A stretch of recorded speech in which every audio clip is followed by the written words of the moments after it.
नमस्कार दोस्तों, स्वागत है आपका स्टडी फॉर सिविल सर्विसेज में। वीडियो को पूरा देखिए। कोई भी आपका फीडबैक है, कोई सजेशन है, तुरंत वीडियो में कमेंट करके जरूर बताइए। अच्छा लगे तो वीडियो लाइक जरूर कर लीजिए और ऐसे वीडियो लगातार फ्री में पाने के लिए चैनल को तुरंत सब्सक्राइब कर लीजिए और बेल आइकन को जरूर टैप कर लीजिए ताकि आगे भी सारे वीडियो आपको मिलते रहे। यूट्यूब में फॉलो करते हैं तो प्लीज ये वाला फ्री टेलीग्राम चैनल जरूर ज्वाइन कर लीजिएगा। सारे नोटिफिकेशन, सारे अपडेट यहीं पे आते हैं, ध्यान रखिएगा। स्टडी फॉर सिविल सर्विसेज का कोई भी पेड ग्रुप अगर आपको ज्वाइन करना है तो सिर्फ 85648053096960897523864455 यही नंबर है हमारे, सिर्फ जहां पे कॉल या व्हाट्सएप कर सकते हैं। इंस्टाग्राम पे हमारा पेज जरूर फॉलो कर लीजिएगा, स्टडी फॉर सिविल .सर्विसेज है। ट्विटर पे हमको जरूर फॉलो कर लीजिएगा, @स्टडी फॉर सिविल्स है। नमस्कार, आदाब, सत श्री अकाल। स्टडी फॉर सिविल सर्विसेज के यूट्यूब चैनल में आप सबका मैं फिर से एक बार स्वागत करती हूं और आज के अपने इस वीडियो में हम मॉड्यूल 20 को देखने वाले हैं जो कि आपका हिंदी मीडियम में होगा और ये आपके यूपीपीएससी बीईओ प्री 2022 के लिए मॉड्यूल्स पढ़ रहे हैं। आपने यदि अभी तक हमारा यूट्यूब चैनल सब्सक्राइब नहीं किया है तो उसको सब्सक्राइब कर लीजिए। हमारा फ्री टेलीग्राम ग्रुप भी ज्वाइन कर सकते हैं। यहाँ पर important pics, voice lectures, questions, important updates, patterns वगैरह सब चीज़ आपको अवेलेबल होते रहते हैं। आप वहाँ पर जो है उसको फॉलो कर लेंगे तो आपके एग्ज़ाम्स के लिए तैयारी जो सुचारू रूप से चलती रहेगी। निरंतर हमारे चैनल पर बने रहें, हमारी वीडियोस को लाइक करें, हमारी वीडियोस को अपने फ्रेंड्स के साथ, अपने उन लोगों के साथ शेयर करें जिसको इसकी ज़रूरत है और हमारे चैनल को सब्सक्राइब कर दीजिए ताकि कोई भी वीडियो अगर अपलोड होता है उसका राइट टाइम पे आपको नोटिफिकेशन मिलता रहे। जैसा कि हमारा वायदा रहता है कि हम आपको अपनी सारी वीडियोस फ्री देते हैं और हमारी वीडियोस बिल्कुल फ्री है आप सभी के लिए। तो निरंतर अभ्यास बनाए रखने के लिए बस निरंतर जुड़े रहिए और कोई भी मॉड्यूल को स्किप मत करिए। जो भी मॉड्यूल देख रहे हैं उसको पूरा देखिए और हर मॉड्यूल को धीरे धीरे कवर करते जाइए क्योंकि प्रत्येक मॉड्यूल एक दूसरे से कनेक्टेड है। तो अब ये मत सोचेगा कि चलिए ये छोड़कर हम दूसरे पे जंप कर लेते हैं, ऐसा नहीं कर सकते क्योंकि चीज़ें अंडरस्टैंड नहीं कर पाएंगे और जो है बीच में गैप आ जाएगा और आधी अधूरी जानकारी बहुत घातक होती है। तो पूरी जानकारी के लिए पूरे मॉड्यूल्स देखिए। यहाँ पर आपको देखिए मॉड्यूल्स पर आधारित कुछ इंपॉर्टेंट 25 पेड क्विज क्वेश्चंस 25 कराए जाते हैं, उसको डेली फॉलो करना है आपको। और इसमें देखेंगे कि अगर आप पेड क्विज को अच्छे से फॉलो कर लिए तो आराम से आपका सिलेक्शन हो सकता है क्योंकि यहाँ मॉड्यूल्स पढ़ना है, उधर आप जो है इसके क्वेश्चन सॉल्व करें तो एक अच्छा कॉम्बिनेशन हो जाता है। तो पेड क्विज को किसी भी कंडीशन में आपको इग्नोर नहीं करना है, उसको ज़रूर देखिए। इट्स माई हम्बल रिक्वेस्ट क्योंकि चीज़ें तभी क्लियर होंगी, पता चलेगा क्वेश्चंस की प्रकृति कैसी पूछी जा रही है एग्जाम्स के दौरान ताकि आप उसे बेहतर परफॉर्म कर सकें। ठीक है, एंड ऑफ द डे आपका अच्छा रिजल्ट लाना ही हमारा अंतिम उद्देश्य होना चाहिए और आपका भी। चलिए बिना वक्त ज़ाया किए शुरू करते हैं आज के अपने मॉड्यूल को, जिसमें सबसे पहले हम एग्रीकल्चर से संबंधित कुछ फैक्ट्स यहाँ पर देखने वाले हैं। पहले मॉड्यूल्स में भी एग्रीकल्चर को काफ़ी हद तक हमने कवर किया है। आइए शुरू करते हैं यहाँ पर आज के अपने एग्रीकल्चर को। देखिए यहाँ पर भैंस की देसी नस्ल दी गई है। जैसे हमने गाय की देसी नस्लों के बारे में पहले पढ़ा था तो यहाँ पर भैंसों की नहीं बफेलो की ब्रीड्स दी गई हैं एक्चुअली। तो मुर्रा जो भैंस की एक नस्ल है वो एक्चुअली इसकी विशेषताएं क्या है कि कहते हैं ये जो नस्ल है सबसे महत्वपूर्ण नस्ल है भैंस की और जो रोहतक, हिसार, हरियाणा के, सिंध और पंजाब के नाभा और पटियाला जिले और दिल्ली राज्य के दक्षिण हिस्से में पाई जाती हैं। इसे दिल्ली, कुंडी और काली के नाम से भी जाना जाता है। तो इन नामों से भी इसके बारे में पूछा जा सकता है। सुरती एक नस्ल है भैंस की, तो ये जो है दक्कनी, गुजराती, तलाबदा और नाडियादी नाम से भी जाना जाता है। इस नस्ल का जो क्षेत्र है वो गुजरात का कैरा और बड़ौदा है। ठीक है, तो इसका जो एरिया है, कहाँ पाई जाती हैं, इसके नाम क्या क्या है, उनको आप याद रखना है। थोड़ा एक दो बार सुनते रहेंगे तो रिवाइज हो जाएंगी चीज़ें, याद रहेंगी। जफराबादी जो है ये नस्ल निवास क्षेत्र गुजरात के गिर के जंगल, कच्छ और जामनगर जिले में है और ये भैंस की सबसे भारी नस्ल है। बधावरी ये नस्ल का जो उत्तर प्रदेश और आगरा के इटावा जिले और मध्य प्रदेश का ग्वालियर जिले में पाई जाती है। नीली रावी देखें तो रावी मतलब रावी नदी के आसपास का इसका उत्पत्ति स्थल माना जाता है। ये जो नस्ल है पंजाब के फिरोजपुर जिले में सतलुज घाटी अविभाजित भारत के साहिवाल में पाई जाती है यानी कि पाकिस्तान में। मेहसाना ये गुजरात और इसके सटे महाराष्ट्र राज्य में मेहसाड़ा और सावरकांडा और वासनकांडा जिलों में पाई जाने वाली भैंस एक दुधारू नस्ल है। नागपुरी की बात की जाए तो इस नस्ल को पुरी या बरारी कहते हैं। तो क्या क्या नामों से इन्हें जाना जाता है याद रखना है आपको। ये इसका निवास स्थान महाराष्ट्र के नागपुर, अकोला और अमरावती है। टोडा जो नस्ल है भैंस की, ये देसी नस्ल है। इसका नाम दक्षिण भारत की नीलगिरी पहाड़ियों, डोडा बेटा हमने जैसे पढ़ा था ना, टोडा नीलगिरी पहाड़ियों की प्राचीन जनजाति टोडा के नाम पर रखा गया है और यह एक अर्ध जंगली नस्ल है। ध्यान रखना है इन सारी चीज़ों को। देखिए कुछ चीज़ें हैं देखने में लग सकता है बोझिल लगे, लेकिन क्या होगा कि एक दो बार आप सुनते रहेंगे ना, जैसे ईयरफोन लगा के घर में टहल रहे हैं, कहीं आउटिंग कर रहे हैं, तो इनको कान में लगा के सुनते रहिए। कभी कभी क्या होता है हमारे दिमाग में भले ही चीज़ें ना बैठे, लेकिन कॉन्शियस माइंड में हमारे ज़रूर बैठती हैं और वो हमारे एग्जाम्स में ड्यूरिंग द एग्ज़ाम और ड्यूरिंग द पेपर हमारे दिमाग में घूमती रहती है। तो जब भी इस प्रकार से कोई क्वेश्चन बनेगा तो आप उसको स्किप नहीं कर पाएंगे और याद आ जाएंगी चीज़ें। क्लियर है? चलिए देखिए, अब नेक्स्ट हम क्या पढ़ने वाले, फलों और सब्जियों में रंग और कड़वाहट के कारण। तो कौन, जैसे हम देख रहे हैं आंवले में कसैलापन, तो किसके कारण होता है? टैनिन के कारण। तो ये सब चीज़ें हम यहाँ कवर करने वाले हैं, यानी कि हम फलों और सब्जियों में रंग और कड़वाहट के जो कारण हैं वो हम यहाँ पर देखेंगे। ठीक है, जैसे टैनिन के कारण क्या होता है, आंवले में ना कसैलापन पाया जाता है, मतलब थोड़ा सा खट्टा कड़वापन जिसको हम कहते हैं। बादाम में कड़वाहट किसके कारण पाया जाता है? एमाइलेडिन के कारण। ठीक है, एमाइलेडिन के कारण। और पपीते में पीला रंग, ध्यान रखिएगा, पपीते में पीला रंग केरिक जेंथिन के कारण पाया जाता है। तो ये आपको क्या करना है, रट लेना है एक तरीके से सारी चीज़ों को, जो मैं आपको बताती जा रही हूँ सभी इंपॉर्टेंट है, किसी को भी स्किप नहीं करना है। ठीक है, मिर्च में तीखापन कैप्सिसिन, जैसे हम बोलते हैं ना कैप्सिकम शिमला मिर्च को, उससे कैप्सिसिन, तो तीखापन मिर्च में कैप्सिसिन के कारण पाया जाता है। अब खीरे में यानी कि कुकुम्बर में जो विटरनेस होता है, यानी कि जो कड़वाहट होती है, खीरे में नहीं कड़वाहट होती है, तो वो कुकर बिटेसिन के कारण उसमें कड़वाहट होती है। करेले में कड़वाहट आप देखेंगे ट्रेटा साइक्लिक ट्राई टर्पाइन के कारण होती है, जबकि आलू का जो हरा रंग होता है ना वो सोलनिन के कारण होता है। तो आलू का हरा रंग किसके कारण होता है? सोलनिन के कारण होता है। अब रेड कलर जो चिली का होता है वो किसके कारण होता है? जो आप देखेंगे कि मिर्च में जो लाल रंग है वो कैप्सिन के कारण होता है। और प्याज में पीला रंग क्वेरसिटिन के कारण होता है। और गाजर में लाल रंग किस कारण से होता है? एंथोसाइनिन के कारण होता है। तो आपको क्या करना है, ये रट लेना है। तो रेड कलर कैरेट के भी किस वजह से होता है? एंथोसाइनिन के कारण होता है। ठीक है, इसके बाद आते हैं अरवी में कसैलापन जो होता है आपका, अरवी में, ठीक है, अरवी में जो कसैलापन होता है वो कैल्शियम ऑक्सेट के कारण होता है। किसके कारण होता है आपका? कैल्शियम ऑक्सेट के कारण होता है। ठीक है, इसके बाद बेल में, बेल जैसे आपने सुना होगा, बेल जो उसमें कड़वाहट किसके कारण पाया जाता है? मार्मोलोसिन के कारण पाया जाता है। मार्मोलोसिन एक दो बार पढ़ेंगे, रिवाइज करेंगे, चीज़ें याद हो जाएंगी, टेंशन की लेने की बात नहीं है। देखिए यहाँ पर आपको बीच बीच में, ऐसे मैंने कहा था ना, कॉन्टैक्ट डिटेल्स दिए गए हैं, आप यहाँ पर संपर्क कर सकते हैं। अपने एग्जाम से संबंधित कोई इन्फॉर्मेशन चाहिए या कोई फॉर्म भरने से या कोई पेड ग्रुप कोई ज्वाइन करना है तो आप इन नंबर्स पे कॉन्टैक्ट कर सकते हैं हमारा पेड ग्रुप ज्वाइन करने के लिए। आइए आगे बढ़ते हैं। इसके बाद देखते हैं हम यहाँ पर कि जैसे पीपर में जो कड़वाहट होती है वो ओलिमोरेसिन के कारण होती है। किसके कारण? ओलिमोरेसिन के कारण पीपर में हमारी जो है वो कड़वाहट होती है। मूली में तीखापन आप देखेंगे रेडिश, मतलब मूली में तीखापन किस कारण से होता है? तो आप देखेंगे आइसोसाइनेट के कारण होता है। लहसुन में जो गंध आती है वो किसके कारण से आती है? वो आती है आपकी एलाइसिन के कारण, यानी कि डाई सल्फाइड के कारण आती है। पीपर में गंध के कारण क्या होता है? गंध किस कारण से आता है? ओलियोरेसिन के कारण। अब इंपॉर्टेंट क्या है, देखिए रेड जो कलर होता है टोमेटो का वो किस कारण से होता है? पूछा गया ही कई बार, लाइकोपिन के कारण। प्याज में जो लाल रंग होता है वो एंथोसाइनिन के कारण। हल्दी में जो पीला रंग होता है वो कुरकुमिन के कारण होता है। ठीक है, इसके बाद आप देखेंगे येलो कलर जो सीसेम ऑयल जो है, ठीक है। गाजर में नारंगी रंग जो है वो कैरोटीन के कारण होता है। तिलहन के तेल का जो पीला रंग है, ऑयल की जो मैं बात करी थी ना, orange colour in yellow colour in sesame oil, वो किसके कारण होता है? कैरोटीनाइड्स के कारण, यानी कि इलाइल थायोसाइनेट के कारण होता है। और शलजम में चरपराहट जो होती है कैल्शियम ऑक्सेलेट के कारण होता है। प्याज में जो गंध होता है वो एलाइल प्रोपाइल डाइसल्फाइड के कारण होता है। सूरजमुखी के तेल में कसैलापन जो होता है वो ऑक्सीडेशन के कारण। और चने की पत्ती में जो खटास होती है ना वो ऑक्जेलिक अम्ल के कारण होता है, ऑक्जेलिक एसिड के कारण होता है। सोरेन ग्राम लीव्स, ठीक है। तो चने की पत्ती में जो खटासपन होता है वो ऑक्सेलिक एसिड के कारण होता है। सारी चीज़ें हमने यहाँ पर कवर कर ली हैं। आई होप आपको समझ आ गया होगा। इसको आपको ज़्यादा से ज़्यादा जो है वो रिवाइज करना है, ठीक है। आपको रिवीजन जितनी बार होगा उतनी बार चीज़ें जो हैं अच्छे से अंडरस्टैंड हो जाएंगी, तो आपको रिवाइज करना है चीज़ों को। आइए अब यहाँ पर आपको कुछ महत्वपूर्ण तथ्य दिए गए हैं, वन लाइनर, उनको थोड़ा सा देख लेते हैं यहाँ पर, ठीक है। देखिए इसमें क्या कह रहे हैं, इंपॉर्टेंट क्या चीज़ें, जैसे जो जिब्रेलिन का कार्य क्या होता है, जिब्रेलिन का क्या कार्य होता है, जो आनुवांशिक रूप से छोटे पौधे होते हैं उनको बड़ा कर देना, यानी कि बॉल्टिंग इफेक्ट्स की बात कर रहे हैं, तो उनको बड़ा कर देना। जैसे कि हम देखेंगे उदाहरण के तौर पर, जैसे अंगूर आदि फलों को बड़ा करने में महत्वपूर्ण योगदान जो है अदा करते हैं। साइटोकाइनेस जो विभाजन होता है वो जीर्णावस्था को रोकने में महत्वपूर्ण भूमिका निभाता है।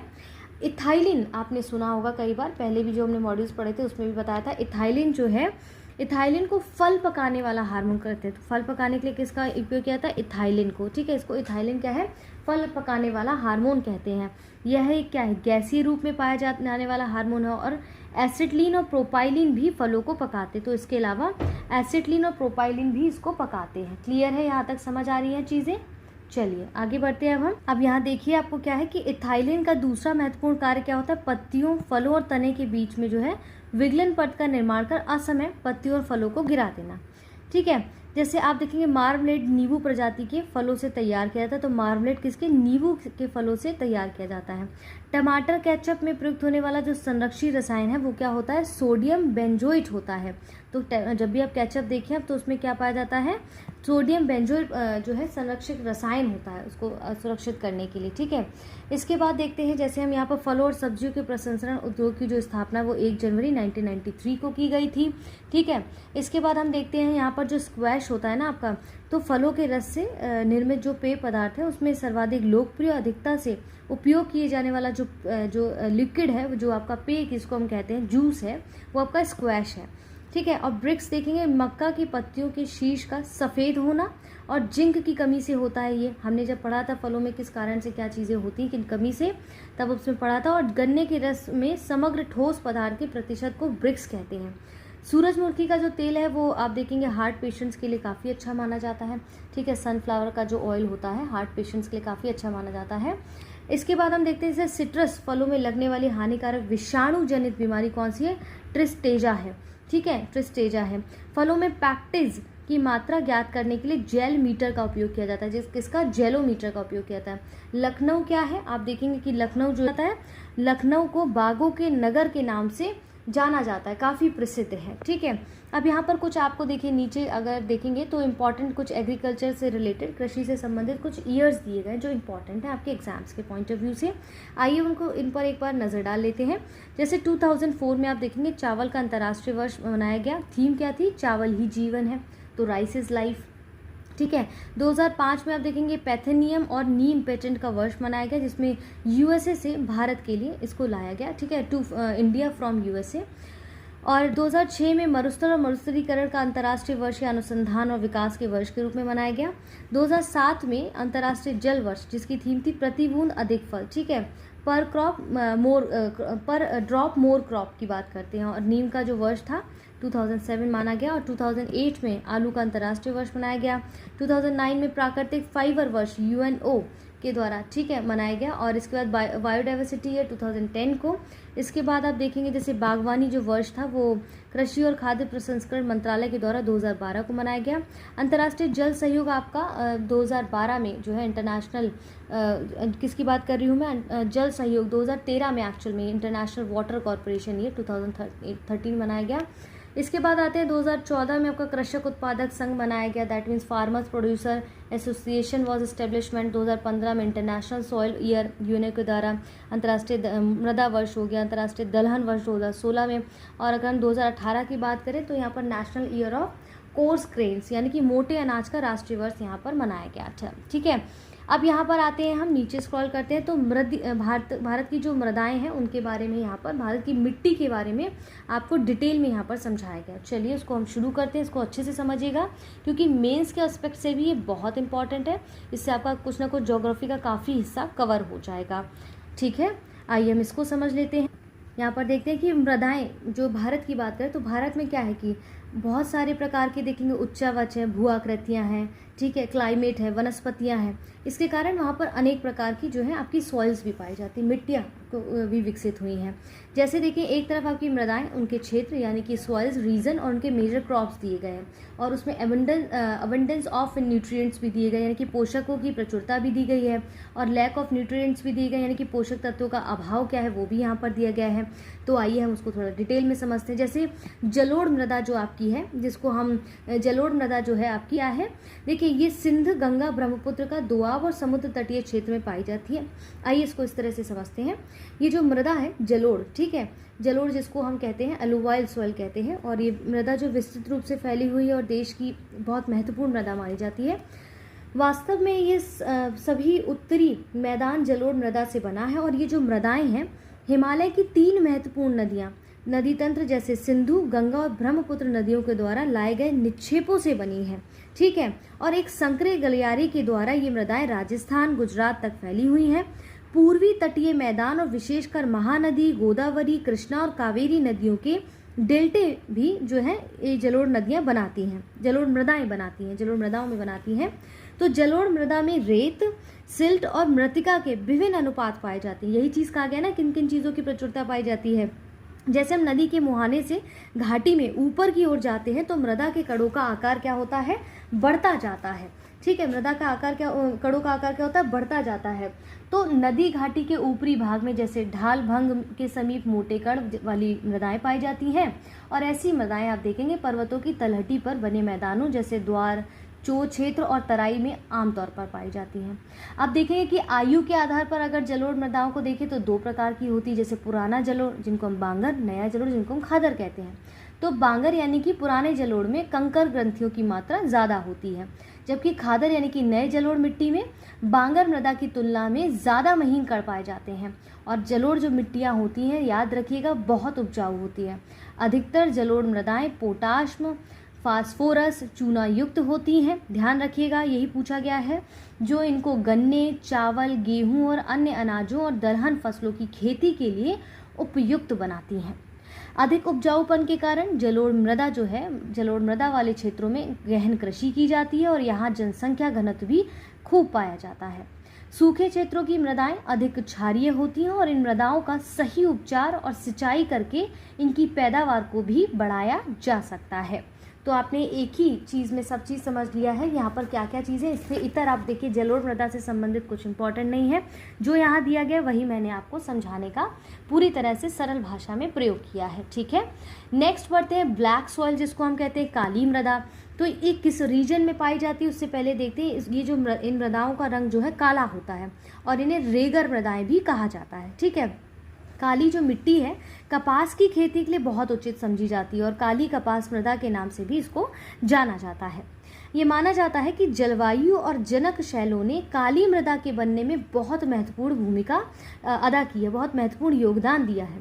तो इस प्रकार की जो मृदाएं आपके दक्कन के पठार, हमने पढ़ाया था दक्कन का पठार तब ज्योग्राफी में, तो बेसाल्ट क्षेत्र के उत्तर पश्चिमी भागों में पाई जाती हैं और लावा जनक शैलों से बनी हैं।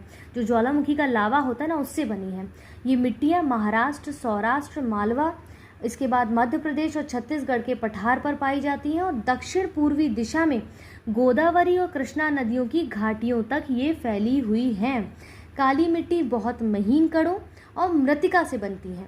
इसकी नमी धारण करने की जो क्षमता होती है वो बाकी मिट्टियों से बहुत होती है।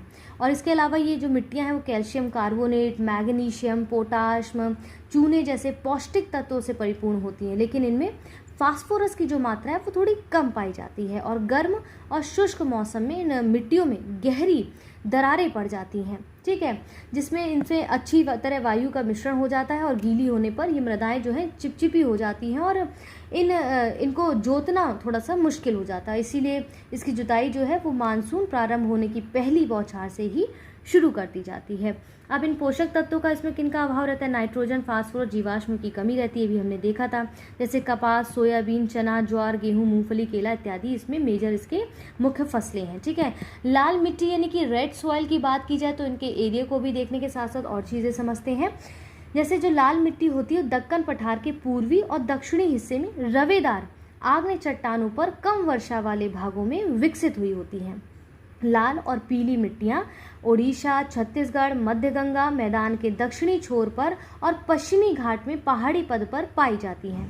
इन मृदाओं का जो लाल रंग है ना वो रवेदार, आग्नेय और रूपांतरित चट्टानों में लौह धातु के प्रसार के कारण होता है और इनका पीला जो रंग है इनमें जल योजन के कारण होता है। क्लियर है यहाँ तक?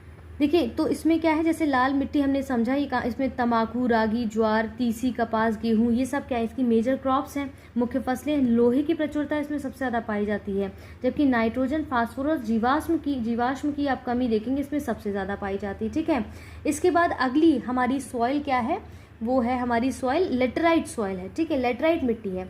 लेटराइट जो शब्द है ना, एक्चुअली ग्रीक भाषा के शब्द लेटर से बना लिया गया है, जिसका मतलब होता है ईट, यानी कि लेटराइट मिट्टी का यानी कि लेटराइट मृदा का जो निर्माण है वो उष्णकटिबंधीय और उपोष्णकटिबंधीय जलवायु क्षेत्रों में आर्द्र और शुष्क ऋतुओं के एक के बाद एक आने के कारण होता है, और यही भारी वर्षा से अत्यधिक जो है लीचिंग का परिणाम होता है, यानी कि निछालन का परिणाम होता है। तो लेटराइट मृदा अधिकतर आप देखेंगे गहरी और अम्लीय होती है। इसमें सामान्यतः पौधे के जो पोषक तत्व है उसमें काफ़ी कमी पाई जाती है। ये अधिकतर आपके दक्षिण राज्यों में आप देखेंगे। ठीक है, दक्षिण राज्यों में आप देखेंगे, दक्षिण राज्यों में जैसे कर्नाटक, केरल, तमिलनाडु हो गया, ठीक है, ये सब हो गए दक्षिण राज्यों में, और महाराष्ट्र के पश्चिमी घाट क्षेत्र और उड़ीसा, पश्चिम बंगाल के कुछ भागों में, उत्तरी पूर्वी प्रदेश में पाई जाती है। जहाँ इस मिट्टी में पर्णपाती और सदाबहार वन मिलते हैं वहाँ इसमें ह्यूमस पर्याप्त रूप से पाया जाता है, लेकिन विरल वनस्पति और अर्ध शुष्क पर्यावरण में इसमें ह्यूमस की मात्रा कम पाई जाती है, और जिस कारण आप देखेंगे मृदा संरक्षण की उचित तकनीक अपनाकर इन मृदाओं पर कर्नाटक, केरल, तमिलनाडु में चाय, कॉफ़ी उगाई जाती है। ठीक है, चाय, कॉफ़ी, रबर, सिनकोना, काजू की जो यहाँ पर चीज़ें हैं वो सब इसमें उगाया जाता है। ठीक है, अब इसमें किस चीज़ की प्रचुरता पाई जाती है, जैसे आप देखेंगे लोहा, एल्यूमिनियम की प्रचुरता पाई जाती है। किन पोषक तत्वों की कमी पाई जाती है, नाइट्रोजन, फास्फोरस, पोटासियम और जो है आपका चूने की कमी पाई जाती है। ठीक है, ये चूने की कमी इत्यादि आपकी पाई जाती है। अगली मिट्टी क्या है आपकी, डेजर्ट, जो मरुस्थलीय मृदा है, डेजर्ट सॉइल है, उसके बारे में देखते हैं कहाँ कहाँ पाई जाती है। पहले ये देख लीजिए, इन मृदाओं का जो रंग है वो लाल और भूरा होता है, और कहते हैं कि ये जो मृदाएं हैं आमतौर पर रेतीली और लवड़ीय होती हैं। कुछ क्षेत्रों में नमक की मात्रा इतनी अधिक है कि झीलों से जल वाष्पीकृत करके खाने का नमक भी बनाया जाता है। ठीक है, इन मृदाओं की सतह के नीचे कैल्शियम की मात्रा बढ़ती चली जाती है और नीचे की परतों में चूने के कंकर की सतह पाई जाती है, और इस कारण इस मृदा में जल अंतर मतलब कि इन्फिल्ट्रेशन जो होता है, जल अंतर संयंदन जिसको बोलते हैं, अवरुद्ध हो जाता है, और इस मृदा को सही तरीके से सिंचित करके कृषि योग्य बनाया जा सकता है, जैसे कि पश्चिमी राजस्थान में हो रहा है वैसे ही सेम। ठीक है, बाजरा, ज्वार, मोटा अनाज, जौ, सरसों इत्यादि जो है इसमें इसके मेजर क्रॉप्स हैं। इसमें कौन कौन से पोषक तत्व पाए जाते हैं, लवण और फास्फोरस की प्रचुरता बहुत पाई जाती है। किन चीज़ों की कमी होती है, पोषक तत्व, जीवाश्म और नाइट्रोजन का अभाव पाया जाता है। अब यहाँ पर माउंटेन सॉइल की बात की जाए, यानी कि पर्वतीय मृदा जो है आप देखेंगे कि ये कहाँ पर जो है पाई जाती है सबसे ज़्यादा, तो ये कश्मीर से अरुणाचल प्रदेश तक का पर्वतीय क्षेत्र में देखने को मिलेगा। इसके मेजर क्रॉप्स क्या हैं, सेब, नाशपाती, अलूचा, चाय आदि जो है फल वृक्ष यहाँ पर पाए जाते हैं। पोटाश में चूना, जीवाश्म की प्रचुर मात्रा इसमें पाई जाती है, और किस चीज़ की मात्रा नहीं पाई जाती है, कम अभाव ज़्यादा रहता है, फास्फोरस का अभाव इसमें बहुत देखा गया है। तो यहाँ पर आपने क्या किया है, सारा किसको, एग्रीकल्चर के हिस्से को हमने यहाँ पर ज़्यादा से ज़्यादा कवर किया, जिसमें ज्योग्राफी का भी काफ़ी हिस्सा आपका मृदा वाला कवर हो गया है। तो आप जब वो पढ़ेंगे तो इसको रिवाइज कर लीजिएगा एक बार। आइए अगला सेगमेंट आज का हमारा क्या होने वाला है, आर्ट एंड कल्चर होगा। ठीक है, कला और संस्कृति को हम यहाँ पर देखेंगे। तो चलिए उसके लिए खुद को तैयार कर लीजिए आर्ट एंड कल्चर को पढ़ने के लिए। चलिए देखते हैं। देखिए यहाँ पर क्या है, भारत की पारंपरिक प्रांतीय साड़ियाँ दी गई हैं। क्या दिया गया है आपको, यहाँ पर traditional regional saris of India की बात कर रहे हैं, जिसमें एक तरफ साड़ीज़ के नाम और उसमें से मुख्य रूप से उत्पादित कहाँ हुई है, इनका प्रोड्यूस कहाँ हुआ है ये, और उसका विवरण आपको साइड में दिया गया है। ठीक है, फॉर एग्जांपल जैसे पहला जो साड़ी का नाम, पारंपरिक प्रांतीय साड़ी का नाम क्या है, पोचमल्ली। ये कहाँ की सबसे ज़्यादा प्रसिद्ध साड़ी है, आंध्र प्रदेश में इसको बनाया जाता है। तो जटिल रूपांकनों और रंगाई की इकत ज्यामितीय शैली से युक्त रेशम और सूत की साड़ियाँ हैं ये। तो एयर इंडिया एयरलाइंस का कर्मी दल यह साड़ी पहनता है। ठीक है, उसके द्वारा इसको पहना जाता है। पटोला जो एक आप देखेंगे, पटोला जो नाम है ट्रेडिशनल रीजनल साड़ी का, वो कहाँ आप देखेंगे कि पाटन और गुजरात में उत्पादित किया जाता है, और समृद्ध हस्तशिल्प साड़ी है ये। ठीक है, इसके बाद बालूचरी की अगर बात की जाए तो ये मुर्शिदाबाद, पश्चिम बंगाल में इसको उत्पादित किया जाता है, और अपने किनारे और पल्लू पर ये जो है प्राचीन कथाएं दर्शाती है, काफ़ी महत्वपूर्ण है ये। और रेशम के धागों का बड़े पैमाने पर इसमें प्रयोग किया जाता है। ठीक है, इसके बाद आप देखते हैं यहाँ पर क्या है, तंचोई जरी का जो काम होता है वो वाराणसी में इसको बनाया जाता है। और बनारसी साड़ी का एक प्रकार जिसमें रेशम के कपड़ों की बुनाई और तकनीक में इकहरा और दोहरा तना होता है और बाएं पर 2 से 5 रंग इसमें किए जाते हैं। क्लियर है यहाँ? अब ये जो चंदेरी जिसको देखिए यहाँ पर जो चंदेरी ये प्रांतीय साड़ी है वो एमपी की है बेसिकली। तो कहते हैं कि पंख से भी हल्का, पंख जो होता है ना, मोर पंख या किसी का पंख आप मान सकते हैं, उससे भी हल्का जो है कपड़ा बनाने के लिए रेशम, जरी और सूत को एक साथ मिलाकर बुना जाता है। और ये पारदर्शी साड़ी होती है, ट्रांसपेरेंट होती है। ठीक है, इलक की बात करें, इलकल की बात करें तो कर्नाटक में रथ और हाथी के आम रूपांकनों के साथ कसूती कढ़ाई का प्रयोग किया जाता है। वोमकाई देखेंगे उड़ीसा की, ये काफ़ी फेमस ये एक साड़ी है, एक प्रकार है। और सिल्क और कॉटन की साड़ी जो है इसे हम देखते हैं कि जो वोमकाई है वो इकत और कढ़ाई और जटिल कसीदाकारी से युक्त रेशम और सूत की साड़ी है। कोसा जो कि आपके छत्तीसगढ़ में बनाई जाती है, एक प्रकार की रेशम साड़ी है ये। पैठड़ी जो है वो महाराष्ट्र की आपकी साड़ी है। पैठड़ी कहाँ की है? ये महाराष्ट्र की आपकी साड़ी है पैठड़ी। और ये सोने के रंग के धागे से कढ़ाई की गई तोतों के रूपांकन से युक्त साड़ी है। कलमकारी की अगर मैं बात करूं तो कलमकारी जो आपकी साड़ी वो आंध्र प्रदेश में बनाई गई है और डिज़ाइनों की चित्रकारी करने के लिए कलम का प्रयोग किया गया है। कसुबू केरल की है, मोटे सुनहरे किनारे की विशेषता से युक्त साड़ी है। दाबू जो है आपकी, दाबू देखेंगे तो ये चित्तौड़गढ़ यानी कि राजस्थान से संबंधित ये साड़ी। देखिए अब इसमें कौन सी अगली साड़ी का नाम क्या है यहाँ पर देखिए। नेक्स्ट जो साड़ी है वो आपकी है जामावार। ठीक है, जामावार जो कि जम्मू एंड कश्मीर की है, ये आप देखेंगे। कपड़े के बेस के रूप में आमतौर पर कपास और ऊन का इसमें प्रयोग किया जाता है। ठीक है, और रेशम में पश्मीना से इनको बुना जाता है। और ये जामवार की जो जटिल बुनाई में महीनों की मेहनत शामिल होती है, कई महीनों में साड़ी बन पाती है। देखिए उपद जामदानी जो साड़ी, इसको जीआई टैग मिला हुआ है। ये आंध्र प्रदेश की फेमस साड़ी है। आप देखेंगे इसमें शुद्ध जरी के साथ अच्छे रेशम का उपयोग किया जाता है। और जाम का अर्थ क्या होता है? फूल, और दानी का अर्थ होता है वास, तो फूल वास मतलब इस तरह से। ठीक है, जामदानी पश्चिम बंगाल में इसको उत्पादित किया जाता है। ये पारदर्शी पृष्ठभूमि पर बुना हुआ होता है और सबसे बढ़िया मलमल कहा जाता है इसको। ठीक है, वेंकटगिरी जो साड़ी है इसको भी जीआई टैग मिला हुआ है वेंकटगिरी साड़ी को। और आप देखेंगे ये भी आंध्र प्रदेश की फेमस साड़ी है और ये जो है आपके पल्लू और किनारे के साथ इसमें अलंकृत किया जाता है। और जनरली ये बहुत सॉफ्ट आप देखेंगे जो होती है, नरम और पेस्टल रंगों का प्रयोग इस साड़ी में किया जाता है। कोट पाट साड़ी को भी जीआई टैग मिला हुआ है। ठीक है, तो वो भी उड़ीसा में इसको उत्पादित किया जाता है। और सूती धागे की रंगाई में प्राकृतिक मदार का उपयोग कर कोट पाड़ उत्पादों की खूबी है ये। और इसमें डिज़ाइन में मुख्य रूप से बत्तख, हाथ के पंखे, फूल, पालकी, मछली आदि से बने होते हैं यहाँ पर। ठीक है, इसके बाद आते हैं यहाँ पर कुछ आपको लिस्ट दी गई है जिसमें प्रसिद्ध कढ़ाइयों की एक सूची दी गई है। तो एम्ब्रॉयडरीज़ की यहाँ पर सूची आपको लिस्ट दी गई है, जिसमें एक तरफ आपको यहाँ पर एम्ब्रॉयडरीज़ के नाम दिए गए हैं और मुख्य रूप से उत्पादित कहाँ पर की जाती है और यहाँ पर उनका वर्णन दिया गया है। इस साइड में उनका क्या दिया गया है? विवरण दिया गया है। ठीक है, जैसे देखेंगे चिकनकारी, भाई लखनऊ में बहुत फेमस है ये। और सबसे पहले इसमें कपड़े पर पैटर्न को ब्लॉक छपाई द्वारा बनाया जाता है और ये सब चीज़ें हैं। और उसके बाद टुकड़े को छपाई के निशान हटाने के लिए धोया जाता है। कांथा देखेंगे, ये पश्चिम बंगाल और उड़ीसा में उत्पादित की जाने वाली कढ़ाई है। और फुलकारी ये पंजाब में बहुत फेमस है। पुष्पीय रूपांकनों की कढ़ाई जिसमें हल्के रंग के कपड़े पर चमकीले रंग का वैषम्य निर्मित किया जाता है। और कढ़ाई में टाँके कपड़े के विपरीत पक्ष पर लगाए जाते हैं, तो ऑपोजिट टाँके इसमें लगाए जाते हैं कुछ इस प्रकार से। बाग देखेंगे, पंजाब की बहुत फेमस कढ़ाई है और इट इज़ सिमिलर। देखेंगे ये जो फुलकारी के समान ही होती है ये। तो देखिए इसमें जैसे दिया गया बाग जो है ना आपका, वो पंजाब में बहुत फेमस है और ये पूरी तरह से कढ़ाई का काम कपड़े पर किया जाता है। जरदोजी जो आपका यूपी में बहुत फेमस कढ़ाई है, सोने, चांदी और तांबे के तारों से रेशम के धागों की संयोजन का इसमें जो है उपयोग किया जाता है। नेक्स्ट हमारी कढ़ाई आती है यहाँ पर काशीदाकारी, जो कि जम्मू कश्मीर हमने ऊपर भी देखा था। मानव और पशु आकृतियों के समान रूप से अनुपस्थित होती है इसमें, मतलब कि इसमें पुष्पीय प्रतिमानों वाले सरल श्रृंखला टाके इसमें लगाए जाते हैं, स्टिच किए जाते हैं। आरी जो कि गुजरात, आरी देखिए नाम से कितनी डिफरेंट है। आरी जो एक कढ़ाई है वो गुजरात में बहुत फेमस है और कहते हैं संकेंद्रीय वलों के रूप में निर्मित की जाती है। इसमें पुष्पीय रूपांकनों का प्रयोग किया जाता है, पुष्प वगैरह बनाए जाते हैं। शीशे का काम राजस्थान और गुजरात में, मिरर वर्क आपको देखने को मिलेगा ज़्यादातर। ठीक है, इसमें स्मॉल पीसेस के मिरर के यूज़ किए जाते हैं। धारणिया जो कि गुजरात की कढ़ाई है आपकी, ये सब याद कर लीजिएगा क्योंकि आर्ट एंड कल्चर इंपॉर्टेंट हो जाता है। तो एम्ब्रॉयडरी, यहाँ पर एम्ब्रॉयडरी जो है, यहाँ पर वॉल हैंगिंग देखेंगे, जो वॉल हैंगिंग जो होती है घरों पे, उसमें इसका इस्तेमाल किया था। घरों में जो कढ़ाई युक्त दीवार हैंगिंग के लिए इसका इस्तेमाल किया जाता है। हीर जो कि गुजरात की फेमस कढ़ाई है। गोटा राजस्थान की सोने की जरी की फीतों के छोटे छोटे टुकड़ों पर कपड़े पर लगाए जाते हैं। इसके बाद अक्षदा जो है वो आप देखेंगे, अक्षदा बिहार की बाग के समान है। कसूती जो है वो कर्नाटक की फेमस कढ़ाई है और इसमें कपड़े पर प्रत्येक धागे की गिनती की जाती है और पैटर्न के जो टाँके हैं ना बिना गांठों के लगाए जाते हैं ताकि कपड़े के दोनों पक्ष पर एक समान दिखाई दे।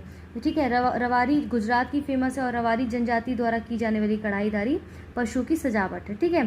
टोडा तमिलनाडु की टोडो जनजाति, देखिए जनजातियों से संबंधित कोई अगर चीज़ बोली जाती है तो ज़्यादा फोकस किया करिए। टोडा जो कि टोडा ट्राइब्स ऑफ तमिलनाडु की बात करें, ये सिमिलर है काथा काम के समान। ठीक है। काथा काम के समान ही है। बंजारा देखेंगे, ये आंध्र प्रदेश की लंबाड़ा जनजाति और मध्य प्रदेश की बंजारा जनजाति से संबंधित है और शीशे और कांच के माटी के काम के साथ पीपली एप्लिक तकनीक का प्रयोग किया जाता है। ठीक है। कारचौबी जो कि राजस्थान में बहुत फेमस है, मुकेश आपका यूपी में। इसके बाद देखते हैं खटवा जो एप्लिक वर्क जो इसको जीआई टैग मिला, बिहार से संबंधित है और ये आमतौर पर वॉल हैंगिंग, शामियाना, साड़ी, दुपट्टे, कुशन कवर आदि में किया जाता है। ठीक है। इसके बाद आप देखेंगे सुजानी को भी यहाँ पर देखेंगे आप जीआई टैग मिला, ये भी बिहार की जो है काफ़ी फेमस कढ़ाई है। और आप देखते हैं जैसे आमतौर पर इसका इस्तेमाल किया जाने वाला वेस्ट जो है फैब्रिक लाल या सफ़ेद होता है। इसके बाद सुजानी ना, एक सुजनी है एक सुजानी है। तो सुजनी बिहार में की जाने वाली कढ़ाई है, सुजानी आपकी जम्मू कश्मीर में, ध्यान रखिएगा कन्फ्यूजन हो सकता है। गारा आपकी गुजरात में की जाने वाली कढ़ाई है और इसमें देखेंगे आप इसकी विशेषता क्या है। और ये उड़ीसा की बहुत फेमस कढ़ाई है और देखते हैं महिलाएं एक स्कार्फ बुनती है जो कपाड़ गंधा कहलाता है। ठीक है। किम ख्वाब की बात अगर मैं करूँ तो यहाँ पर जो है किम ख्वाब जो है वो वाराणसी यूपी की बहुत फेमस कढ़ाई, एक प्रकार का ये भारी ब्रोकेड हम कह सकते हैं कि है, जो रेशम और सोने के धागों से बुना जाता है। तो सोने के धागों को कला बट्टू कहा जाता है बेसिकली। क्लियर हो गया है यहाँ तक सारी चीज़ें। हमने सारी कढ़ाई जितनी भी देश में जहाँ जहाँ पर भी है हमने इसको देखा है, कवर किया है आर्ट एंड कल्चर में। नेक्स्ट मूव करते हैं हम यहाँ पर क्या दे रहे हैं, जैसे यहाँ पर आपको देखिए क्या है कि जैसे देखेंगे यहाँ पर क्या चीज़ें हैं। चलिए देखिए यहाँ पर खुर्जा मर्दबान जो मिट्टी के बर्तन है उसकी उत्पत्ति यूपी मानी गई है और इसमें घरेलू बनाने के लिए इसको प्रयोग में लाया गया है। काले मर्दबान आजमगढ़ जो कि यूपी में, विशेष गहरे रंग इसकी विशेषता है। नीले मर्दबान ये जयपुर राजस्थान में बनाया जाता है। कागजी मर्दबान ये अलवर राजस्थान में। पोखरण मर्दबान ये आपका पोखरण जो कि राजस्थान में है, घरेलू वस्तुओं के लिए प्रयोग किया जाता है। डलगेट मर्दबान जो जम्मू कश्मीर में बनाए जाने वाले मिट्टी के बर्तन हैं और विशेष शीशे के आवरण के उपयोग के लिए बनाए जाते हैं। कारीगरी मृदवान तमिलनाडु में इसकी उत्पत्ति स्थल है और दक्षिण अर्काट में विशेष केंद्र इसका है। सुराही की बात करें तो पश्चिम बंगाल में समान जगवेयर जो है इसकी विशेषता है। काले मृदवान की बात करें तो मणिपुर में इसका उत्पत्ति स्थल, शीशे के आवरण में विशेष कला, काला रंग इसमें इसकी विशेषता है। गोपी चंदन आप देखें मिट्टी के बर्तन का जो नाम है गोपी चंदन, वो सौराष्ट्र में इसका उत्पत्ति स्थल है और मिट्टी की बनी यहाँ पर स्थलाकृतियाँ हैं कुछ इसमें। ठीक है। नेक्स्ट मूव करते हैं अब हम यूपी के, हम जीके को देखने वाले हैं। यूपी का जीके हम पहले भी अपना जो है पिछले मॉड्यूल्स में भी काफ़ी कवर किया है, तो पीटी और मेंस दोनों के एस्पेक्ट से आपको समझना है। यूपी के यहाँ पर क्लाइमेट से संबंधित कुछ फैक्ट्स दिए गए। तो सबसे पहले हम यहाँ जलवायु को समझेंगे, किसके, यूपी की बात कर रही हूँ। ठीक है। जो यूपी की जलवायु की बात करते हैं तो यूपी की जो जलवायु है वो मुख्य रूप से उष्ण प्रधान शीतोष्ण कटिबंधीय मानसूनी है।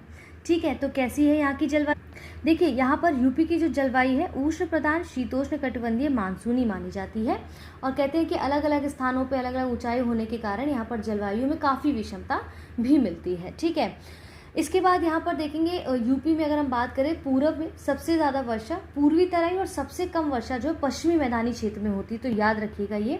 और यूपी में सबसे ज़्यादा वर्षा वाला जो जिला है उसे गोरखपुर है, यानी कि 184.7 सेंटीमीटर वर्षा होती है वहाँ पर। तो सबसे ज़्यादा वर्षा कहाँ होती है यूपी में, गोरखपुर में। सबसे कम वर्षा कहाँ होती है, मथुरा में होती है। उत्तर प्रदेश में पूर्व से पश्चिम व उत्तर से दक्षिण चलने पर, मतलब पूर्व से पश्चिम और उत्तर से दक्षिण चलने पर वर्षा की जो मात्रा है वो घटती है। और यूपी में सबसे अधिक मात्रा वाला वर्षा जब कौन से महीने में होती है, जुलाई में होती है। ठीक है। मतलब अब तो ये फैक्ट्स ही रह गए हैं कहीं ना कहीं। क्लाइमेट चेंज जिस तरह से हो रहा है ये सब चीज़ें तो मतलब लगता है कि आने वाले समय पे इतनी तथ्यात्मक नहीं रह जाएंगी ये, क्योंकि आप देख ही रहे हैं कैसे कैसे समय बदल रहा है चीज़ों को लेकर। शीत ऋतु में आप देखेंगे ठंडियों में यूपी में उत्तर से दक्षिण बढ़ने पर क्या होगा कि तापमान क्रमशः बढ़ता है और शीत ऋतु में सबसे कम टेम्परेचर आपका उत्तर पश्चिम के जिलों में रहता है, और जबकि यूपी का सबसे गर्म महीना कौन सा रहता है, जून रहता है। ठीक है, और गर्मियों में यूपी में उत्तरी भाग की अगर हम बात करें, उत्तर भाग से दक्षिण भाग तक, पूर्वी भाग से पश्चिम भाग की ओर बढ़ने पर टेम्परेचर क्रमशः क्या होता है, बढ़ता है गर्मियों में। और ग्रीष्म ऋतु में सर्वाधिक औसतन तापमान आपका आगरा से बुंदेलखंड क्षेत्र का रहता है। तो आगरा और बुंदेलखंड आपके सबसे ज़्यादा गर्म रहते हैं गर्मियों में। ठीक है, उनका औसतन तापमान की जो बात की जा रही है, क्लियर है। इसके बाद आप देखेंगे 1987 की ये बात की जा रही है कि बांदा का जो तापमान है ना 49 डिग्री सेल्सियस रिकॉर्ड किया गया था 1987 में। और ग्रीष्म ऋतु में यूपी के दक्षिण भाग यानी कि बुंदेलखंड में अधिक तापमान होने के कारण कर्क रेखा का नज़दीक होना है। तो आप बता सकते हैं भारत से कौन सी रेखा जो है वो गुजर के जाती है। ठीक है, और कौन सी रेखा गुजर के जाती है और किन किन राज्यों से होकर गुजर के जाती है, कमेंट बॉक्स में बताइएगा। यूपी में बंगाल की खाड़ी के मानसून को पूर्वा के नाम से भी जाना जाता है, और यूपी में होने वाली संपूर्ण वर्षा का 75 से 85% जो है वो दक्षिण पश्चिम मानसून से होता है। तो ये पूछा जा सकता है आपसे। ठीक है, कहाँ से होता है, दक्षिण पश्चिम मानसून से आपकी जो यूपी में सबसे ज़्यादा वर्षा होती है 75 से 85%। क्लियर है। देखिए यहाँ पर यूपी में सहारनपुर, शामली, गाजियाबाद, गौतम बुद्ध नगर, बागपत, अलीगढ़, मथुरा, आगरा आर्द्र शुष्क उपोष्ण जलवायु प्रदेश के अंतर्गत ये आते हैं। ठीक है, इसके बाद यहाँ पर क्या है कि यूपी के आप देखेंगे समर्स में जो टेम्परेचर होता है दिन का वो 10 डिग्री से 14 डिग्री सेल्सियस के बीच रहता है। उत्तरी मैदानी भागों में आप देखेंगे लो टेम्परेचर निम्न वायुदाब दशाएं रहती हैं, जिसके कारण वहाँ पर लू चलती हैं। ठीक है, इसके बाद आप देखेंगे यूपी में आगरा और झांसी सबसे ज़्यादा गर्म रहते हैं, और बरेली का जो कहते हैं तापमान है वो सबसे ज़्यादा कम है। लेकिन बरेली का जो टेम्परेचर है लोएस्ट कहा जाता है। लेकिन आप देखेंगे ग्लोबल वार्मिंग के समय पर ये तथ्य जो हैं थोड़े से निरर्थक से मेरे अपने हिसाब से मुझे लगता है, क्योंकि ग्लोबल वार्मिंग ने आज वहाँ पर वर्षा करानी शुरू कर दी है। आप देखेंगे इतना प्रभाव उसका देखा जा रहा है कि जहाँ पर सूखा था आज वहाँ पर ज़्यादा वर्षा होती, जबकि यूपी में इतनी वर्षा हुआ करती थी। इस साल तो हम कहेंगे बिल्कुल वर्षा ही उस हिसाब से नहीं हुई है, तो कहीं ना कहीं खेती पे, हमारी इकोनॉमी पे भी उसका बहुत असर पड़ेगा। खैर, एग्जाम्स के पॉइंट ऑफ व्यू से यहाँ पर आते हैं। यूपी में सबसे ज़्यादा वर्षा बंगाल की खाड़ी शाखा से प्राप्त होती है, और गंगा के मैदानी भागों में बंगाल की खाड़ी शाखा अरब सागर के साथ मिल जाती है। ठीक है, इसके बाद पूर्वी भाग में औसतन 100 से 200 सेंटीमीटर हमने अभी देख लिया है कितनी क्या वर्षा होती है। यूपी में अधिकतम वर्षा आपकी दक्षिण पश्चिम मानसून से प्राप्त होती है, और यूपी के पूर्वी भाग में पश्चिमी भाग की अपेक्षा अधिक वर्षा होती है। तो ईस्टर्न पार्ट में आपके यूपी की ज़्यादा वर्षा होती है वेस्टर्न पार्ट के कंपैरिजन में। ठीक है, इसके बाद हम यहाँ पर देखते हैं क्या कहा जा रहा है कि उत्तरी सहारनपुर, महाराजगंज, ठीक है, कुशीनगर, बलरामपुर आदि इसमें शामिल है। और यूपी में सबसे ज़्यादा वर्षा जो है गोरखपुर क्षेत्र में होती है। तो सबसे ज़्यादा इन आंकड़ों के अनुसार गोरखपुर में सबसे ज़्यादा वर्षा होती है। अब मॉडरेट रेनफॉल एरिया के देखिए, यूपी के तो कम वर्षा वाले जो क्षेत्र हैं, जैसे इसमें 50 से 100 सेंटीमीटर के साथ वर्षा प्राप्त करते हैं, जिसमें हमने देखा था कि आप पश्चिमी मैदानी क्षेत्र की जहां बात करते हैं तो पश्चिमी उत्तर प्रदेश इसमें शामिल है। जैसे मथुरा, अलीगढ़, गौतम बुद्ध नगर, गाजियाबाद जिलों में बहुत कम वर्षा होती है, और प्रदेश में सबसे कम वर्षा आप देखेंगे तो मथुरा में ही होती है। ध्यान रखिएगा, वहाँ पर गर्मी सबसे ज़्यादा, गर्मी भी देखेंगे सबसे ज़्यादा, और मथुरा में वर्षा भी सबसे कम है। ठीक है, आपका लोएस्ट रेनफॉल की यहाँ पर जो बात की जा रही थी। इसके बाद हम यहाँ पर नीचे आते हैं। यहाँ पर हम देखिए यूपी, अभी हमने इंडिया के पूरे एस्पेक्ट में पढ़ा था मृदा के बारे में, सॉइल के बारे में। अब यहाँ पर यूपी की मृदा की बात की जा रही है। यूपी में जो है कितने प्रकार की क्या मृदा कैसे क्या पाई जाती है, हमने जैसे पिछले अभी पढ़ा था, इसमें पढ़ा था भारत के बारे में बात की जा रही थी। ठीक है, अब जैसे इसको सिंपल वे में समझिए। देखिए यूपी की जो मृदा है उनको 6 भागों में विभाजित किया जाता है। भावर मृदाएं, तराई मृदाएं, जलोढ़ मृदाएं यानी कि खादर बांगर, विंध्य मृदाएं यानी कि लाल और पीली मृदाएं, बुंदेली मृदाएं, बुंदेलखंडी यानी कि काली मृदाएं, लाल मृदाएं, और अरावली मृदाएं मतलब लाल रेत और भूरी, ये सब समझ लिया। भावर और तराई क्षेत्र की मिट्टियों के बारे में अगर समझें तो यहाँ पर हमें क्या समझना होगा, इसको अलग अलग हम अपने देखिए ऐसे समझना है कि उत्तरी यानी कि भंवर क्षेत्र हिमालयी नदियों के भारी निक्षेपों से निर्मित होने के कारण यहाँ की जो मिट्टी है कंकड़ पत्थरों और बलुओं से निर्मित होती है, जो कि बहुत छिछली है। जल नीचे चला जाता है और इस क्षेत्र में कृषि कार्य असंभव हो जाता है, और यहाँ जो झाड़ियाँ हैं वो बन पाए जाते हैं, झाड़ियाँ और बन पाए जाते हैं। महीन कणों के निक्षेप से निर्मित तराई क्षेत्र की मृदा समतल, दलदली, नम और उपजाऊ होती है, और गन्ने और धान की जो पैदावार है यहाँ पर बहुत अच्छी होती है। ठीक है, गंगा यमुना के मैदान में मुख्यतः जलोढ़ मृदा पाई जाती है, जिसमें कॉप, कीचड़ का बालू से होता है, और ये सब चीज़ में सामान्य भाषा में ऊसर या बंजर कल्लर रेही कहा जाता है। यूपी में कुल कृषि पारिस्थितिकी क्षेत्र का 20 है, और यूपी में कुल कृषि जलवायु क्षेत्र का 9 है। यूपी में कुल मृदा समूह क्षेत्र कितने 8 हैं। ठीक है, इसके बाद लाल मृदा, परवा, पड़वा, मार जो है ये सब क्या है, भोंटा, ये मृदा बुंदेलखंड क्षेत्र में पाई जाती है आपकी, ठीक है। यूपी में सबसे अधिक शुष्क खेती जो है बुंदेलखंड की है, और यूपी में सबसे अधिक मृदा अपरदन कहाँ जल से होता है, तो यूपी में सबसे ज़्यादा मृदा अपरदन जो आपका सॉइल कह सकते हैं हम कि जो मृदा अपरदन है वो सबसे ज़्यादा आपका जल से होता है, तो इन सब चीज़ों को याद रखिएगा। इसके बाद है यूपी में सबसे ज़्यादा अवनालिक जो अपरदन है वो जल से होता है, मतलब नदी क्षेत्र, चंबल नदी क्षेत्र में है। और यूपी में वायु अपरदन से भी अधिक प्रभावित जिले हैं, जैसे मथुरा और आगरा, ये सब चीज़ें हो गई, ठीक है।